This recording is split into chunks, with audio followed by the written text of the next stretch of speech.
جنہیں خود عزت نہیں ملتی وہ دوسروں کو بے عزت کر کے فخر محسوس کرتے ہیں۔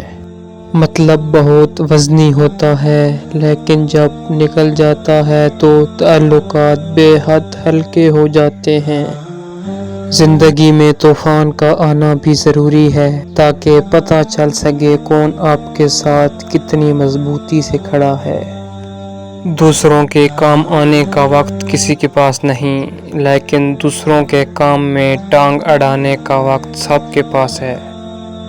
انسان غیروں سے ملی خوشی اور اپنوں سے ملا غم کبھی نہیں بھولتا۔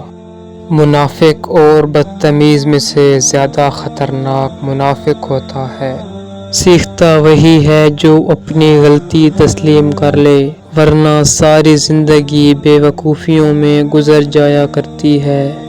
دوسروں کے خلاف سازشیں کرنے والے ہمیشہ ذلیل ہوتے ہیں۔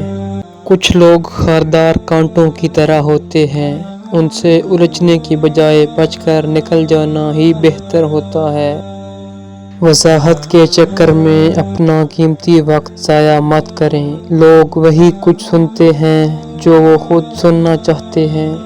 چاپلوسی کرنا کوئی آسان کام نہیں، ہنر چاہیے آدمی سے کتا بننے کے لیے۔ کسی کا دل توڑنے کے بعد بہتر ہوگا کہ آپ اپنی باری کا بھی انتظار کریں۔ جب انسان زندگی سے مایوس ہو جاتا ہے تو اسے ممکن چیز بھی ناممکن نظر آتی ہے۔ اچھا آدمی کبھی کسی سے شکایت نہیں کرتا اور نہ ہی وہ خامیاں تلاش کرتا ہے۔